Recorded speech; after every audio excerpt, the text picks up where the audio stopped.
شوف خرب التجار والمكملات الغذائية، خرا فيهم خرا. لطية كله دودكية كله. انت قواد. حطوا صور خواتكم وحريمكم وامهاتكم. هلا خي وخيتي، شلونكم؟ شخباركم؟ معاي اليوم راح يطلع سلمان العتيبي. موضوع مصيبة صراحة. ايه هو مو موضوع، هو مصيبة الحقيقة. الفكرة بدايتها كلها عبارة عن جهل، وبالتالي لما يكون موضوع فيه جهل لازم احد يكون فاهم يوقف في الواجهه. اليوم احنا بنقلب السوار الشعيب نسوي لكم فقره كذي، لكن الكلام صراحه ما يسكت عنه، صدق بتنصدمون بنهايه المقطع على اللي بنقدمه لكم واللي راح تشوفون، وانا اعتذر ويوسف يعتذر على اللي راح تشوفونه. اول شيء شخص ظهر قريبا ولا شو يقولون مؤخرا. ايه في مؤخرا ظهر شخص يدعي العلم، حاول انه يكون دكتور نفسي، حاول انه يكون شنو بعد دكتور زوجي، فوزية درع يعني.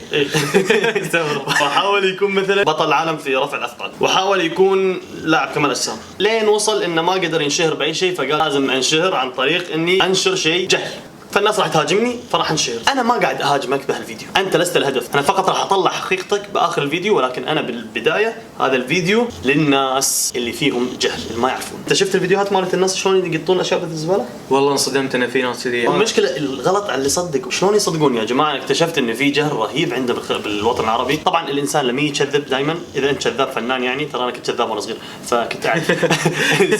الانسان كذاب صح، شلون يكذب؟ يقط لك كذبه معها حقيقه، وبالتالي انت تصدق الكذبه، فهمتوا؟ يقول مثلا المكملات قاعد في خراب الحيوانات المنويه هي والهرمونات، قط لك شيء اكيد معلومه صحيحه مع هذه معلومه فانت تصدق. الحقيقه ان الهرمونات مضره، وانا قلت هالكلام بقناته بالفيديو ماله، انا متكلم عن الهرمونات وقلت هالكلام. الشعب الكويتي خصوصا هو اكثر شعب، قال لي يوسف، يستخدم المكملات الغذائيه والهرمونات، عشان كذي هذا موضوع انتشر. والخليج بشكل عام، لكن الكويت هي اكثر شيء بالعالم مستوعب. السلام عليكم.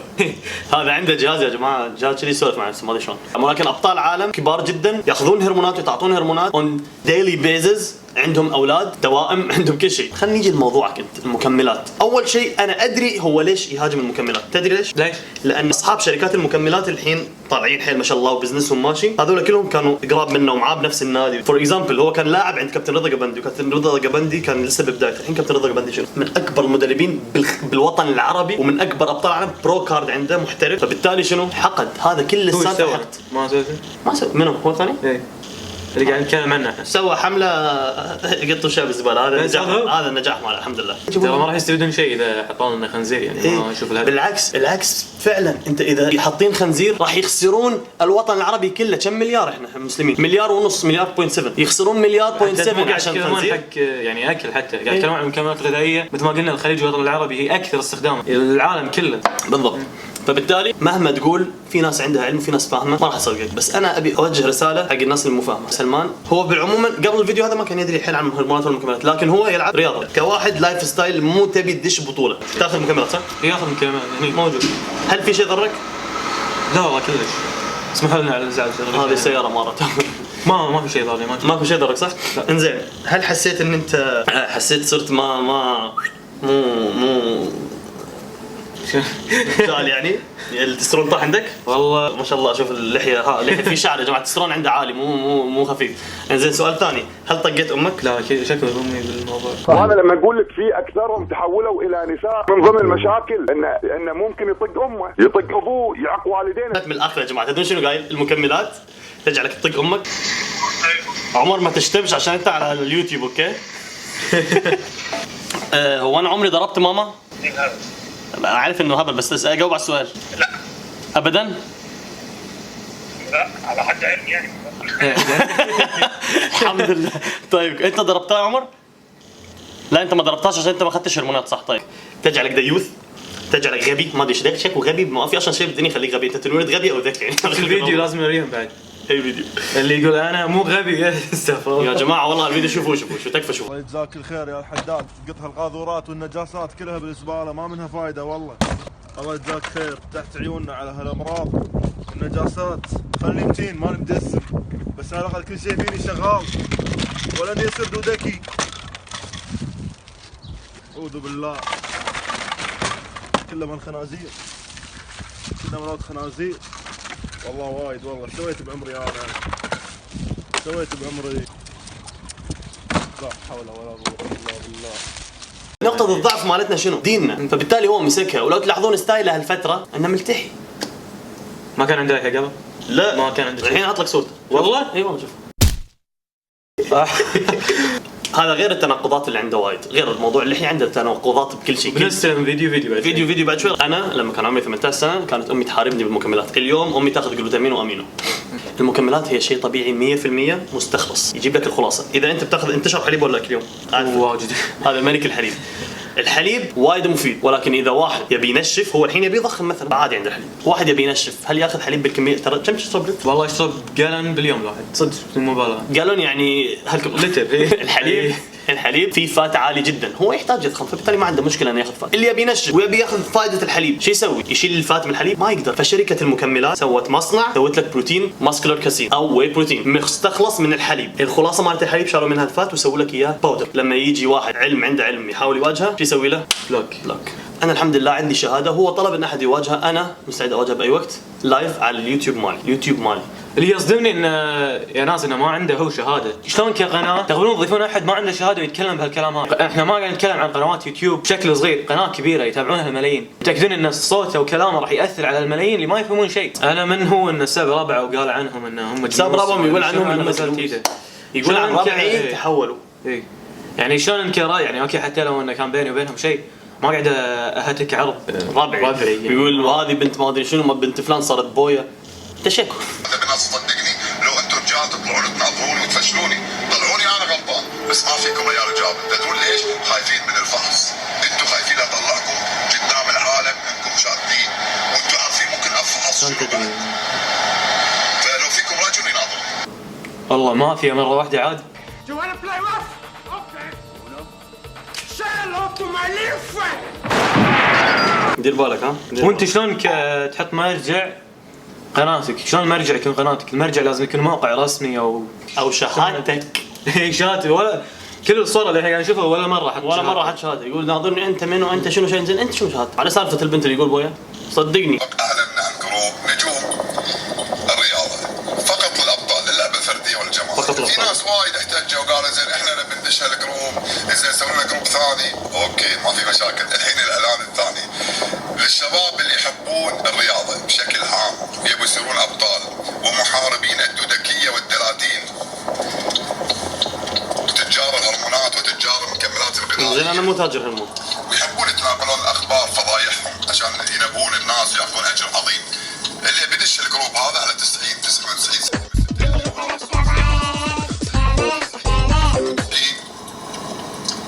رقم حلو صراحه.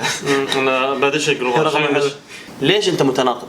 ثاني شغله، طبعا تعرفون الحمد لله الناس اللي تفهم بالمجال يعرفون الشخص اذا ماخذ هرمونات من العيون، من عينك. انا يعني مو من عينك، يعني انا طالعه اعرف هذا ماخذ هرمون ولا انا ماخذ. ما ادري. انا ماخذ ها؟ اي ماخذ. انا فيني شيء انوثي؟ لا ما في شعر بليلي؟ لا في. واتمنى تتفاعلون مع الهاشتاج اللي هو هذا هاشتاج يوسف يضع حد للحداد. Well, how are you? Nice to meet you, Mr. Anthony. It's a pleasure. What is your background in the nutrition and supplementation field? So I've been working within the nutrition industry since 1975, long before you were born. Yeah, truth. And when I was that young, I wanted to be a doctor, and then I chose to become a scientist. And so I went through university, and then I went to graduate school at UC Berkeley, which is a top 10 university in the world. Wow. And I did research in nutritional and exercise biochemistry. Is supplements harmful for females or males? Well, as with anything, you could take it to an extreme. There are people that die every year from drinking too much water within a couple hours. Perfect. So it's not anything can be toxic. It's just how much you take in. And so if you were to have a certain diet where you ate only vegetables, that would be a toxic diet. You asked me just a minute ago, or would nutrition supplements be safe for men and women? Yes, indeed. In fact, there are some supplements that if certain people don't get them, they could be very ill or they could die. Wow. If you don't have enough folic acid in your diet and you're trying to get pregnant as a woman, and you get pregnant, your baby could have birth defects. Is there any difference between supplement and steroids? Because in Kuwait now, people are saying that supplements is the same thing as steroids. It can affect your testosterone levels. You will die. You will get whatever. So steroids would be a class of chemicals that are not made in the human body and that are made in chemical factories. And so the body has never seen them, and so they last much longer than the body's native or normal natural testosterone. And therefore they can produce much larger changes in the body and their performance. But these drugs are typically not found in dietary supplements. Of every flavor, of every product we make, before it gets sold or shipped to the Middle East, it gets tested on each lot. Well, it's very important for us to have products that don't have steroids or drugs, that don't have gluten, that are kosher, and that are halal. And so for us, it's very important, as the Middle East is probably our biggest territory, to have a halal certification on our products. So it's very important that we have the confidence of the Muslim community, even over here in the States, to see the halal seal on the label. So a good news for Gulf that your product is 100% halal for us. Thank you. A message to the people. I think I sent you videos about people who's throwing their supplements in the garbage. Well, I think there are 2 or 3 items or aspects of that. One is that if a product is not halal and you're a devoted Muslim, then you shouldn't be taking that product, or it may not be something that you would want to take. True. That's one thing. 2 is that are all supplements bad or they contain steroids? Well, what I always say to people is don't guess, test. So if somebody says that this product has steroids in it, I would say, well, can you show me the independent laboratory test that shows that there are steroids in this? Because I have never seen that, and if you don't have that proof, you don't know what you're talking about. True. Thirdly, if somebody is saying that a product is unsafe, and it's a single ingredient like whey protein, or like creatine monohydrate, or like branched-chain amino acids, or L-glutamine, or Vitargo, I will say, can you send me the studies done in humans at a university that show that product is unsafe or is dangerous? If they don't have that information, they are engaging in a campaign that is not based in fact, it's based on fiction or evangelism. And so you made the comment earlier, asked, so the supplements can help a person have children, not actually take away their ability to have children, as long as they are being chosen wisely. Thank you so much, Mr. Anthony. And my pleasure, Yusuf. We will meet soon. Inshallah. Okay, sir. Thank you so much. See you soon. سلام. Goodbye. سلام. طبعا نفس ما شلتنا يا جماعة، يعطيكم العافية. الكلام يعني أنا كنت متفشل إني أوضح له الصورة كاملة، بس آخر شيء حبيت بس أوضح له صورة بسيطة، وكلكم عندكم عقول الحمد لله. شوفوا هذه المحادثة وشوفوا هذا الشخص وشوفوا الفرق بينه وبين الشخص الآخر.